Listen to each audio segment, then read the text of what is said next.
Welcome to this edition of the World of Animals. I'm your host Brian. Today we're gonna take you to Africa. And it all happened in 1957. When the Savuti River Channel appeared, then the river disappeared in 1982. So today we're going to take you on a journey in Botswana, Africa, in which lions, elephants, hippos, hyenas and other creatures must survive without water. So here it is. This is Botswana True Story. And now, the World of Animals presents Africa's Stolen River.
The territorial displays and battles of these hippos means they do not have to contend with the immediate problem of survival. They have the luxury of making a claim on space. But this situation will change because Africa is unpredictable. It marches to its own rhythm. So does this small channel of sweet water that is the only home some of these hippos have ever known.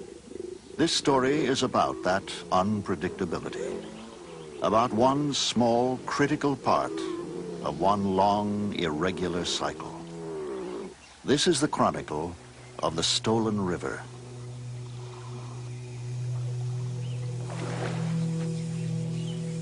In Botswana, in southern Africa, this strange channel flowed out of a northern source called Linyanti into a region of semi-desert. It brought water to the interior of this vast wilderness called Savuti, offering life to a great diversity of species.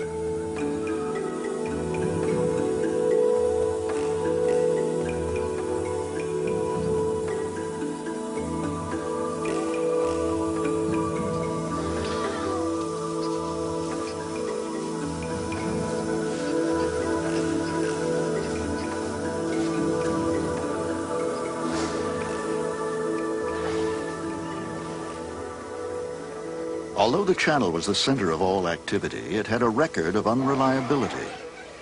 Myths and tribal tales, hunters' stories and explorers' diaries all tell us that the river has changed. At one time, it was a vast lake, then dry for 80 years. Then it began to flow again in 1957. No one knows the cause for the inconstant supply of water to Savuti. Theories range from blockages to earth tilts caused by seismic activity. But the theories are irrelevant. What is important is that the river changes. And changes are what keep these savannas alive. Changes in nature usually take place so gradually that they are difficult to record with any continuity. This one took place over 7 years. A short time in the usual progression of changes in Africa, but it was the turning point in this random cycle. When there was water in the channel, Savuti was paradise for the animals, apparently timeless and unchanging. But there was death, even in paradise.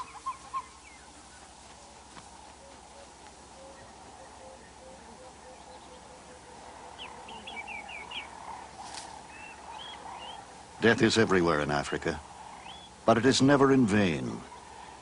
This hippo, a victim of a territorial fight, sustains the life of a range of other species, including the fish eagles, usually hunters but now turned scavengers.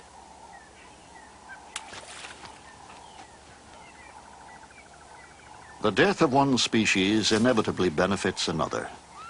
Africa is indifferent, but not cruel. Chance governs all.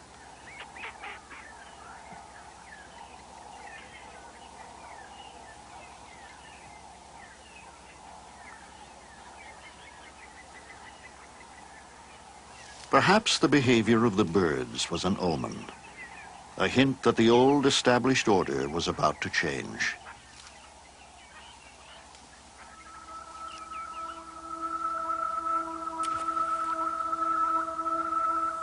The element that decided who would win and who would lose in Savuti was the heat.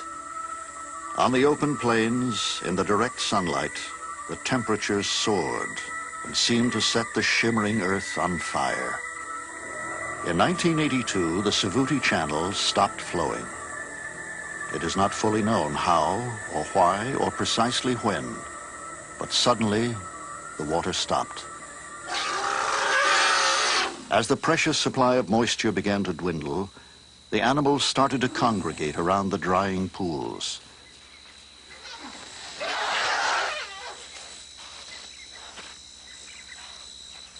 The heat rose. Tempers frayed. Since his life depended on it, this bull elephant began to zealously guard his water.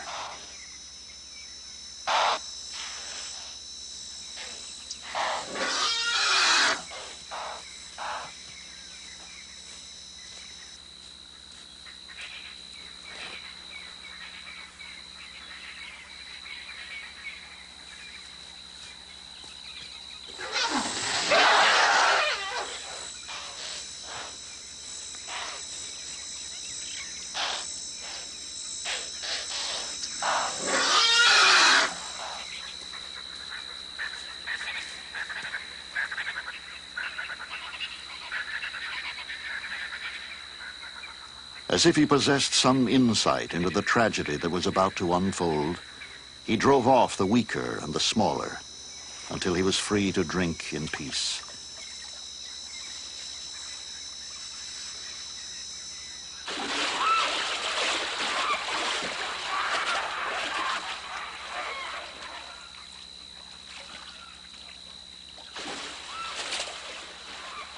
The water level in the channel continued to drop, and the elements of the tragedy began to assemble.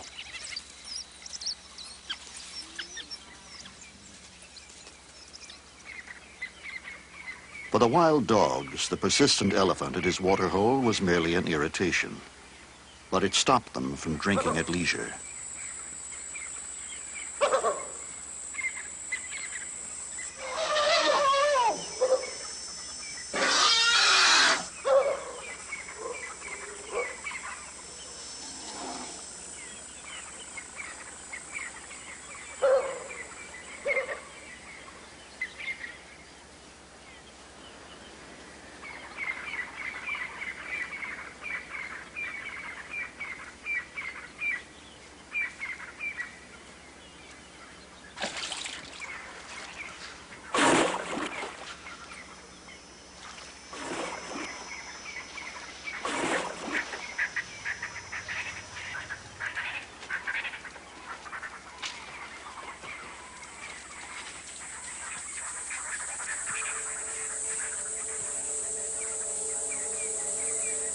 As the season progressed, the channel shrank.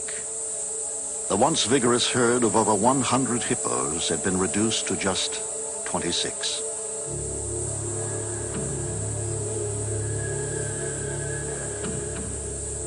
These hippos, desperately trapped in the disappearing water, needed to stay moist.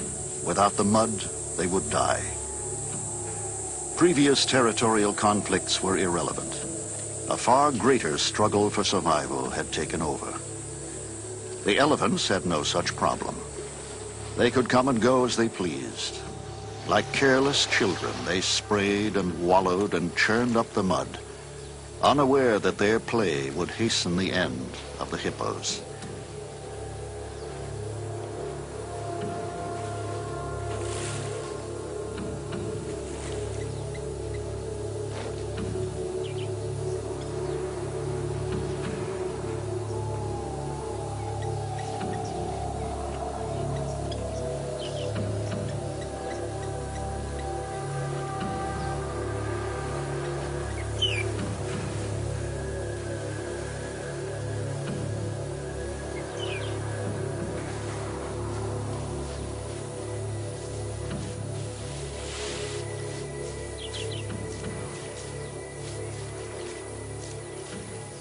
The elephants could leave, but the hippos had to remain, encased in their slowly but relentlessly drying mud pool. They, like the crocodile, had nowhere to go. Sadly, the hippos that did wander off to find food discovered that theirs was a hopeless plight. Lying exposed to the harsh, unrelenting sun and tormented by oxpeckers, they found on their return that their places had been taken in the mud pool.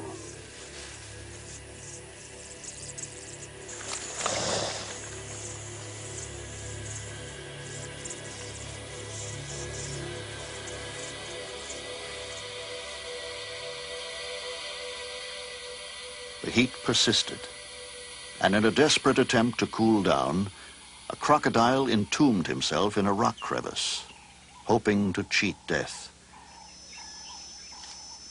But death takes many forms, and these were times of stress and extremes.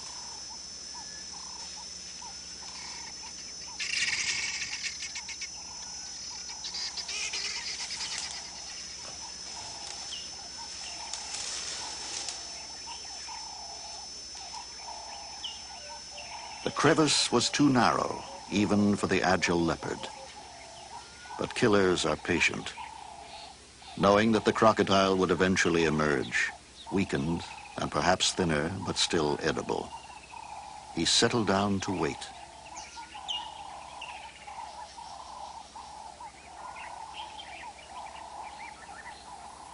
The predators in Savuti bide their time in anticipation of nightfall. At dusk, some hippos surrender their places in the mud, leaving its protection in search of food.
Only the desperate ventured out at night, when the predators are veiled in darkness.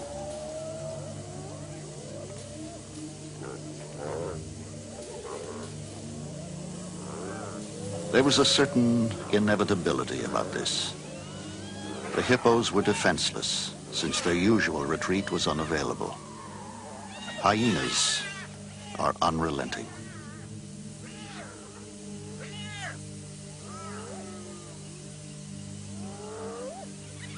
As hard as this may be to accept, it is Africa's ancient way, the law that governs the future and the past.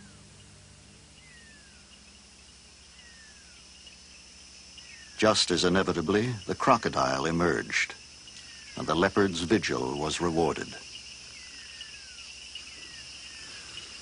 Once again, one dies so that others can live.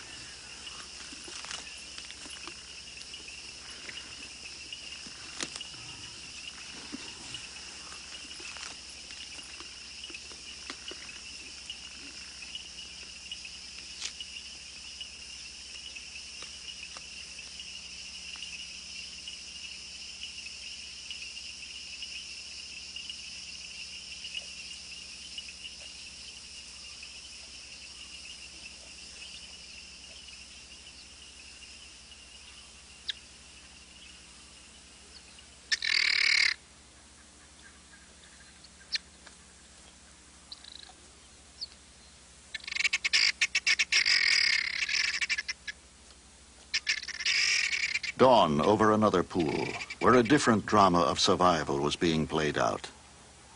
Marabou storks glided in to land beside a pool where more than 2,000 barbelfish were writhing in the shallow mud.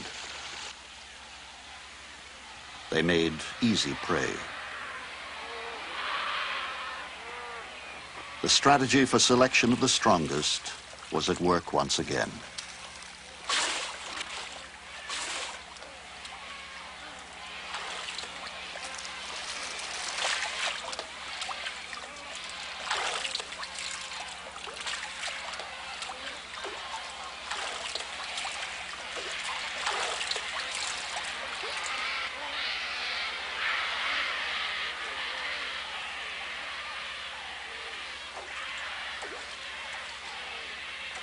Lions tend to be curious creatures and usually investigate any activity.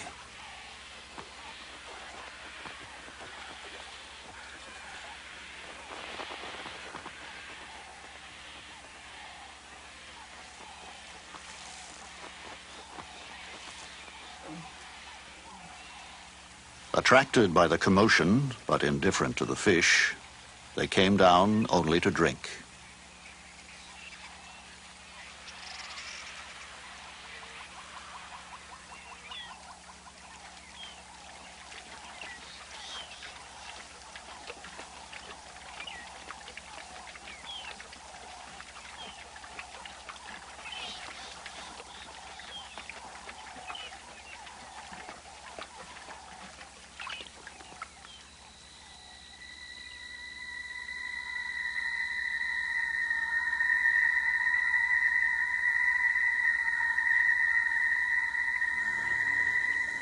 As the months rolled by, the effects of the heat on the pool left most of the hippos stranded. They either left and perished in the waterless wilderness or succumbed to predators until finally, by the end of the third dry season, only 3 hippos remained in the clinging mud of the last pool in Savuti. Their fate hung precariously in the balance. Increasingly desperate, as the pool dried ever faster in the heat, they struggled to coat themselves with mud to preserve that minute spark of remaining life.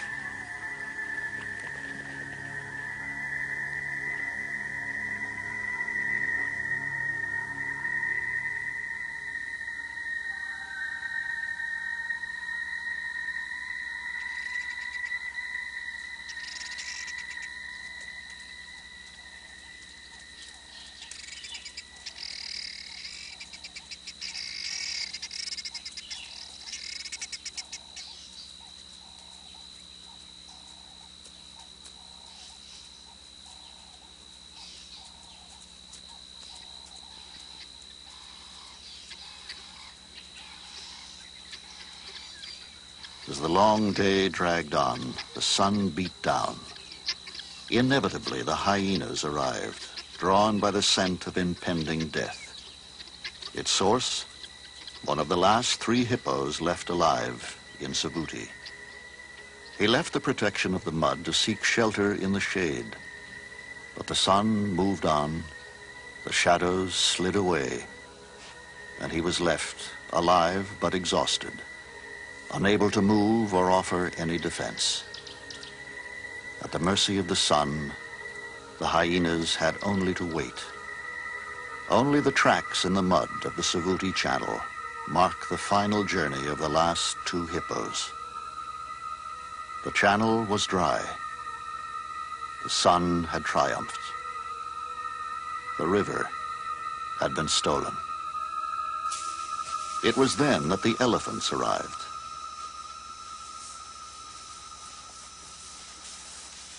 Each year, the breeding herds made the same journey from their feeding grounds. Each year, they stopped at the Savuti Channel to drink and prepare for their final desert trek northward. They used Savuti as an important midway stopover. But this year, things had changed.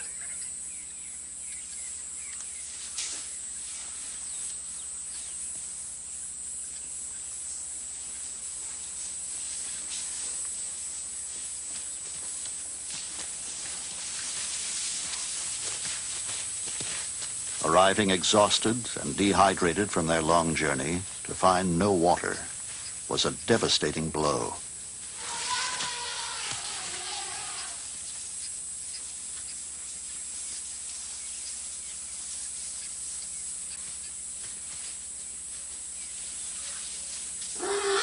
Tension rose and aggression flared.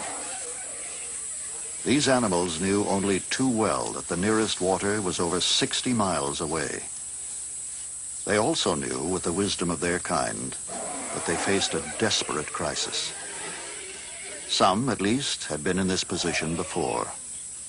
The older ones had seen the channel dry.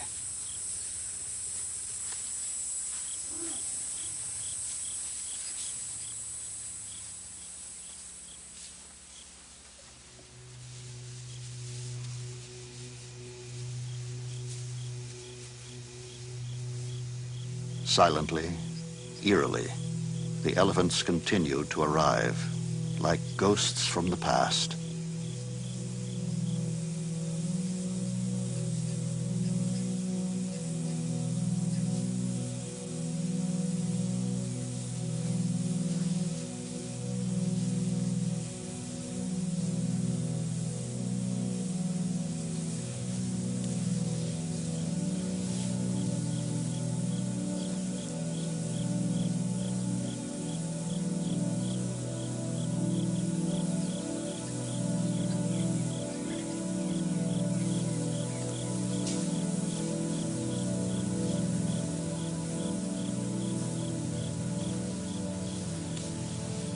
But they had not surrendered yet. They began a mysterious, almost magical activity.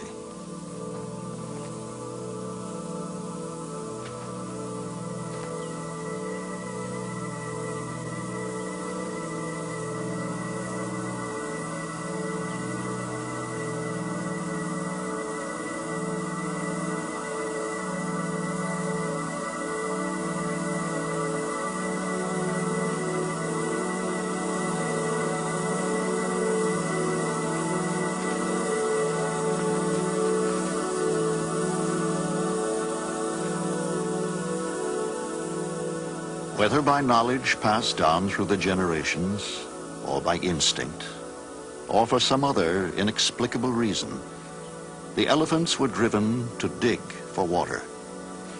At every old water point they dug, in every hollow and in every depression. As if attracted to some hidden sign, they searched.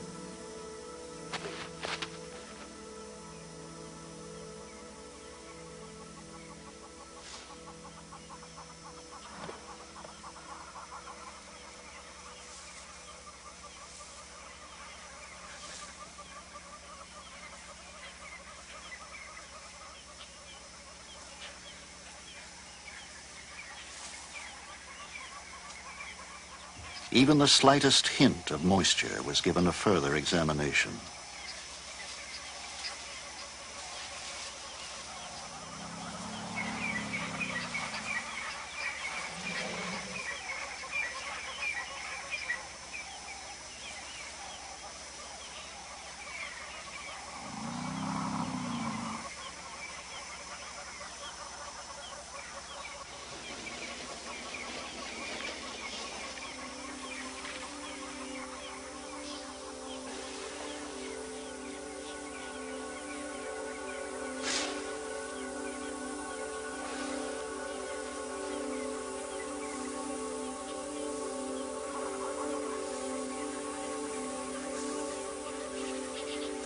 When the first tentative discovery was made, other elephants approached and waited and watched until finally the miracle happened.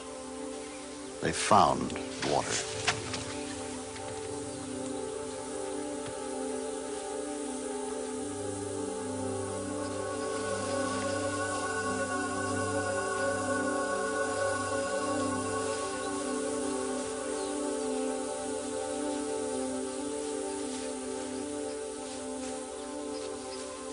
How all the other elephants knew can only be guessed. Yet the moment water was found, elephants from all over Savuti began to gather.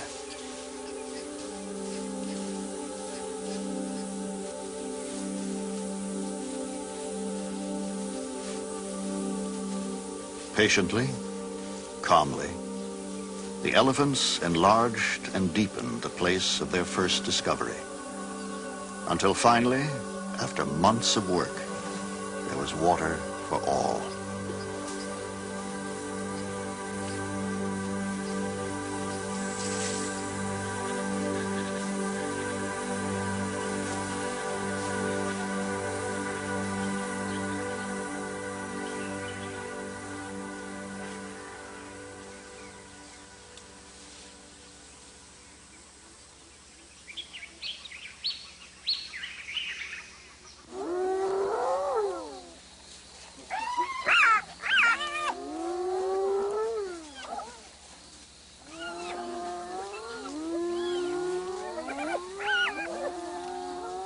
For some, the discovery came too late. Hyenas, ever watchful, ever prepared to dispose of the dead, moved in. One of the last hippos in Savuti had lasted through season after season of drought, surviving on moisture from the early morning dew and sheltering during the day. Time had finally run out, but his death prolonged the life of others.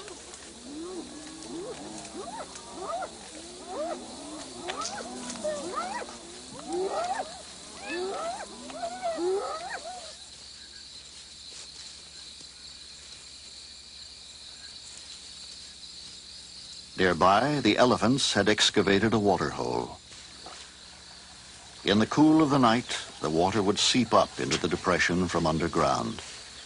At this seepage point, a new drama began to unfold.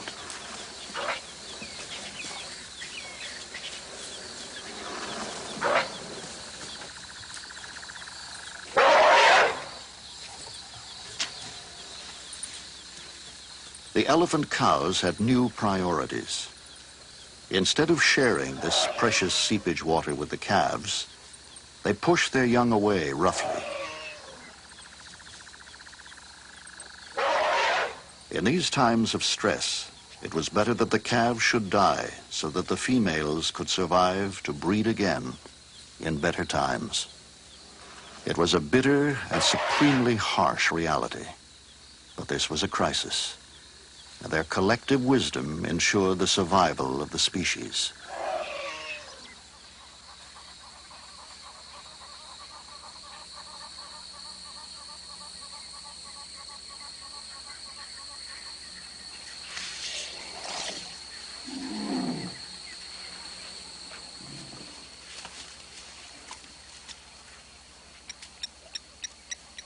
One morning, the last surviving hippo in Savuti, which had left its tracks in the dry channel, had miraculously found the new water.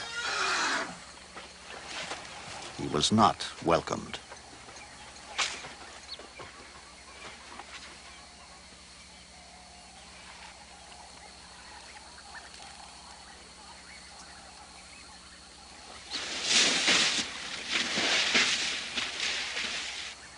The elephants guarded the precious water hole carefully.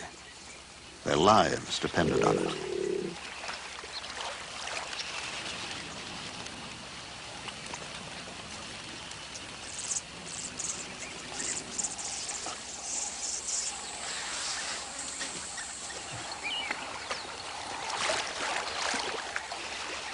To have prevailed against marauding hyenas and dehydration was miraculous. Now, with no other choice left for survival, the young hippo had to get back into the moisture. He was not about to give up at this stage.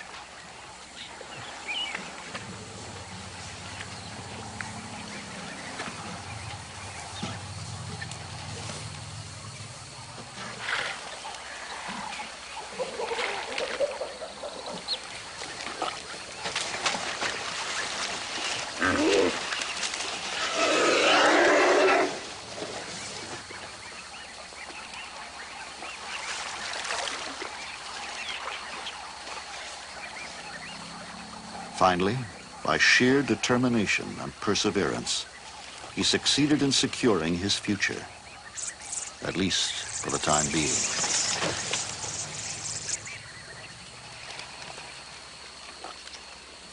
This new disturbance at the waterhole added to the stress of the breeding herds, and they were skittish and nervous.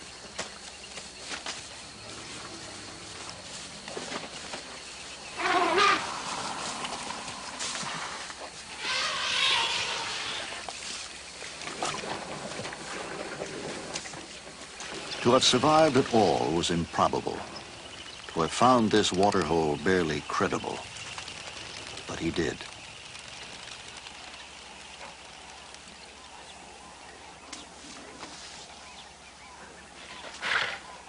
The waterhole became the new center of activity, with some strange, slightly comical adaptations for drinking the precious seepage.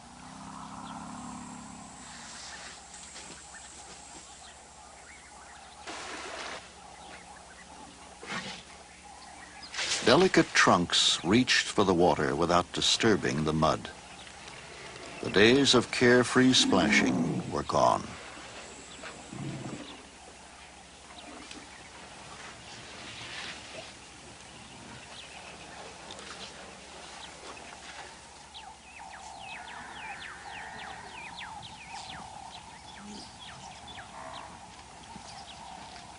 Once the waterhole was opened and maintained by the elephants, it became the focal point for huge numbers of animals from all over Savuti. Seemingly from nowhere, buffalo and baboons, and yet more elephants crowded into the area. Season after season passed, with no relief from cloudless skies.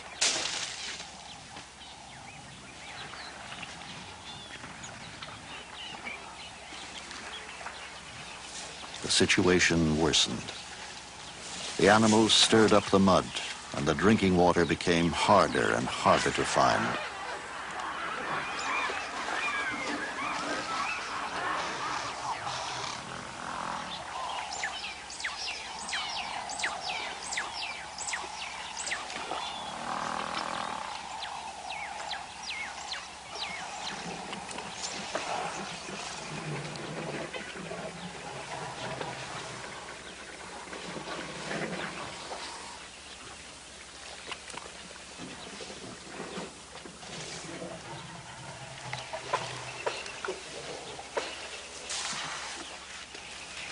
Now the normal rules governing individual space had broken down completely. Enemies and competitors were forced to tolerate one another. They mingled closely, desperately searching for the best drinking water in the churned up mud.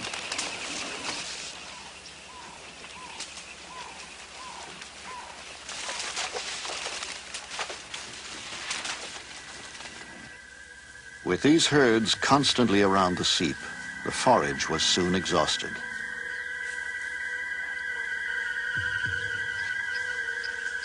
Trees were reduced to bare sticks, and water alone was not enough to sustain the animals. The elephants were forced to make journeys of nearly 20 miles each day for food.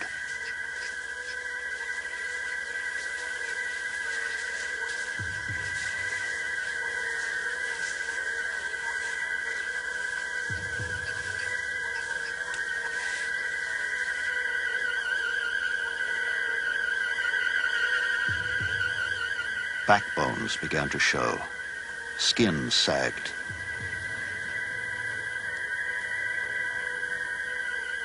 They returned from their foraging journeys exhausted, barely able to stand.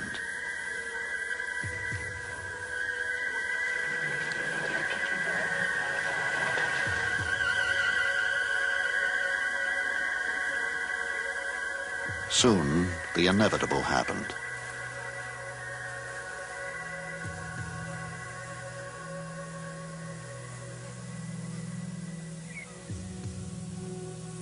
Whether it is morbid fascination, a learning process, or the mourning of a lost companion is unknown. But elephants seem to recognize their own dead and hesitantly confront it.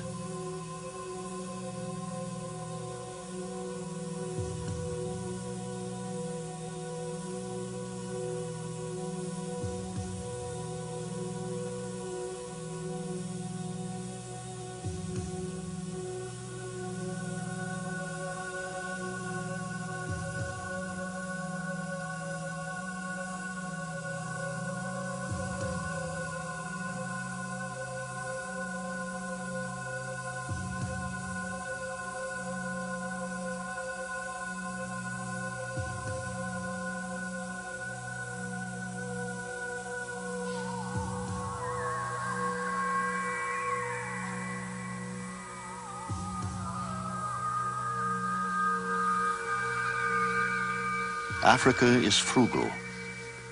On a continent this harsh, there can be no waste. The scavengers descended.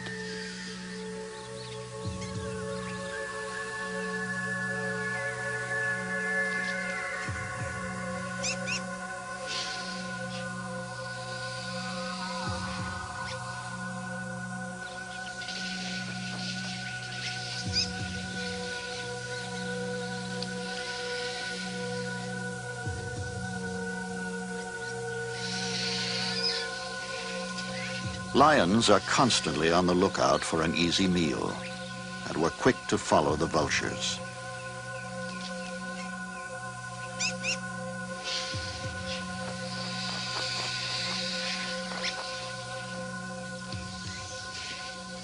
It is much easier to scavenge than to hunt.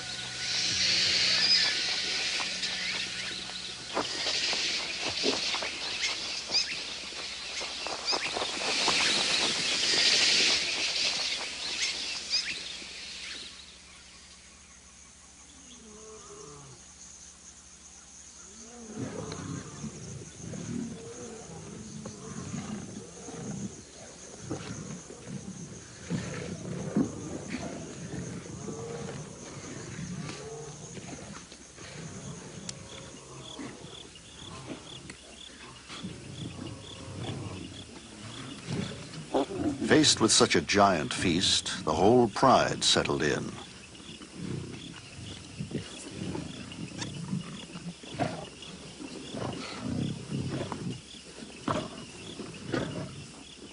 They were secure, relaxed, and unhurried. The giant carcass became a playground for the younger lions.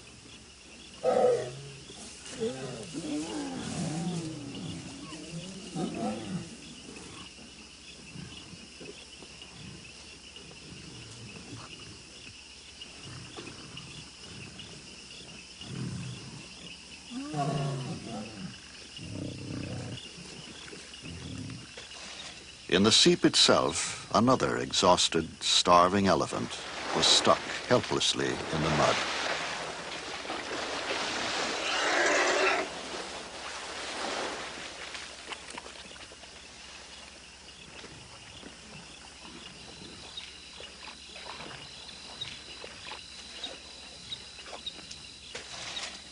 The inquisitive lion swiftly investigated the new activity, always on the alert for a new opportunity.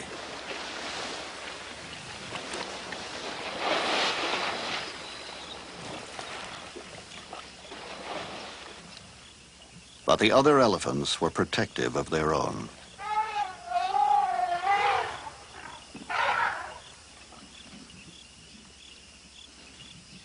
Meanwhile, the lone young hippo grazed placidly on the short grasses.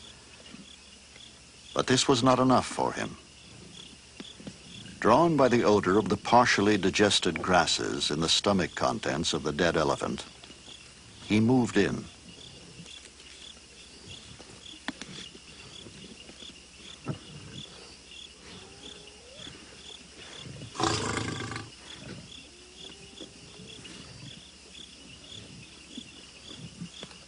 The lions were clearly irritated, but the hippo refused to be intimidated.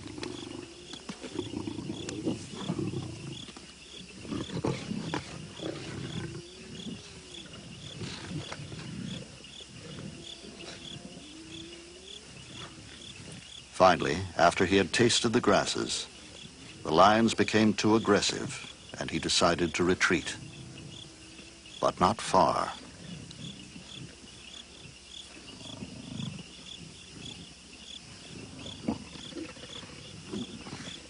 Perhaps, having come so close to death, a mere lion could no longer inspire dread. And in the darkness, a kind of truce was set up between the lions, the young hippo, and the elephants around the seep.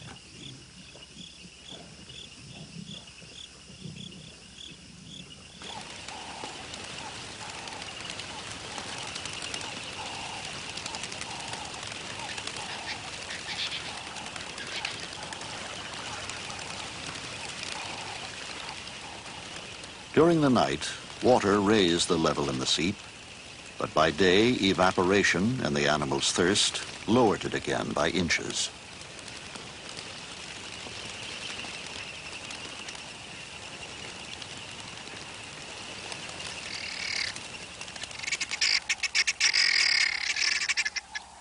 In the morning, the dying elephant was still fighting for life, and the dawn had brought no change in the calm with which the young hippo faced the lions. The lions were no longer hungry, but they couldn't resist taunting the hippo. He remained happily aloof.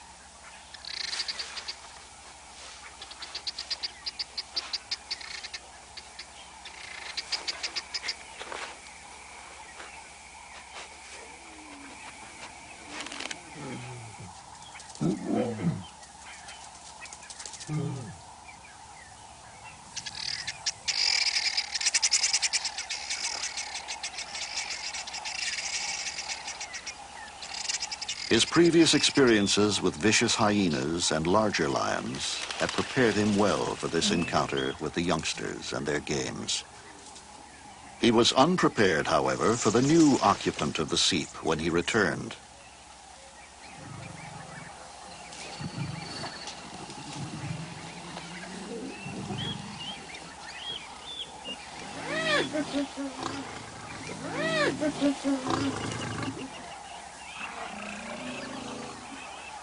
The seep had transformed again.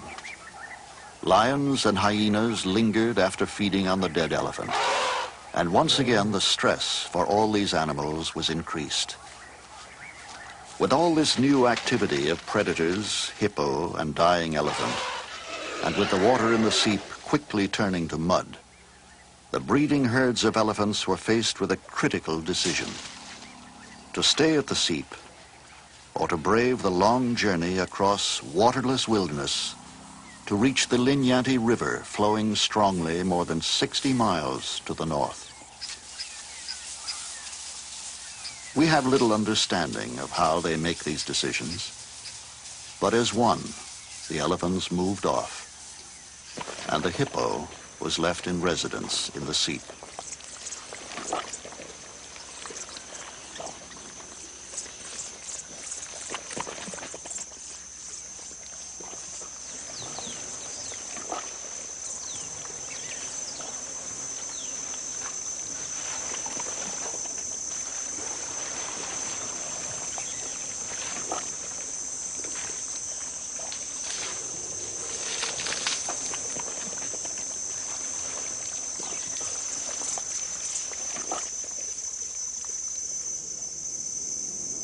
As the elephants began their long northward journey, storm clouds gathered. Savuti was to undergo another transformation. Like the other changes, from day to night, hot to cold, and moist to dry, this one was as crucial and as ancient. With sunset came a drop in temperature, and the clouds built.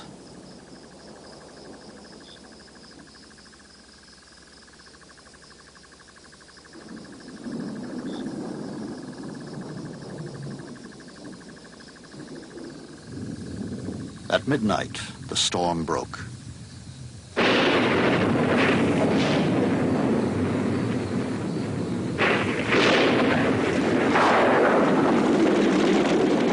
The massive electrical discharges struck and ignited the wind-dried grasses. Another trial was ahead for Savuti. Yet another agent of change was set in motion.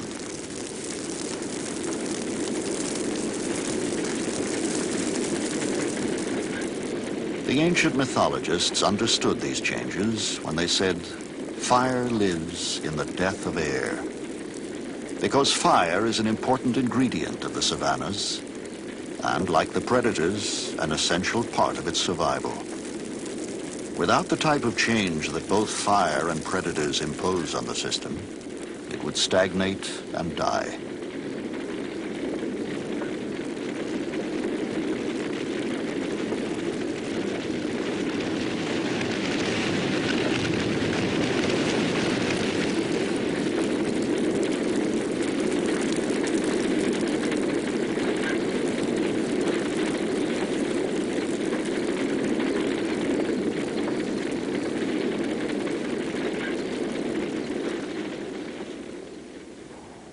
When the sun rose, it rose over a new kind of world. The old Savuti was gone. In its place was a barren, empty landscape, scorched free of greenery, scoured by fire, gutted by flame. Savuti was burnt out, the soils exposed to the elements.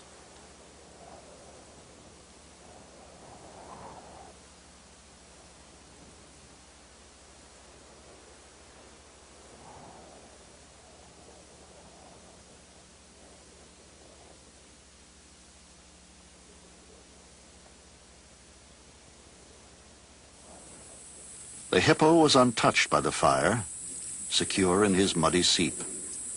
The few remaining resident elephant bulls had probably seen it all before.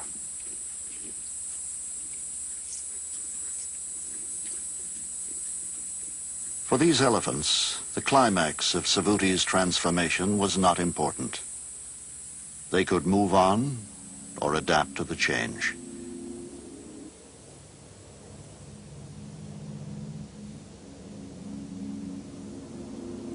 But change continued in Savuti. Now at its most vulnerable, the winds arrived. Yet even this is but one more event in an endless series that forms the destiny of Savuti.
Even in its starkness, there is a mysterious beauty here. Savuti is not dead. Savuti is simply resting, waiting for a new dawn.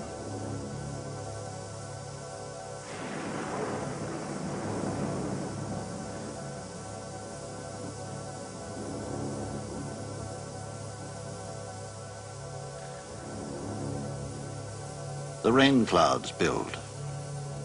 But even when the rains do come, they will not bring back Savuti as it was before. That time has vanished.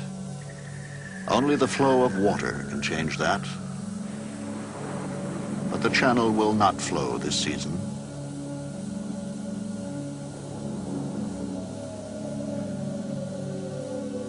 When it will flow again, no one knows.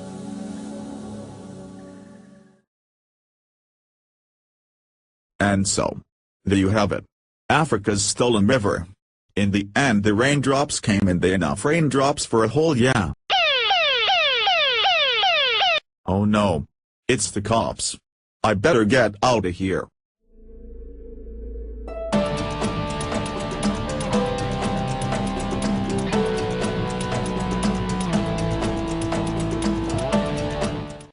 Oh number. Son, how could you get out of the house while you are grounded? That's it. You are grounded for 19043567893456000324567345673779 years. There will be no Facebook, no YouTube, no Normal, no Mission, no Google, no Burger King, no Go Animate, no KFC, and no chicken biscuits. Now go upstairs to your room now. Wow. Thanks a lot for watching the World of Animals without Brian's permission. I'm Brain's father. And so get out of here now.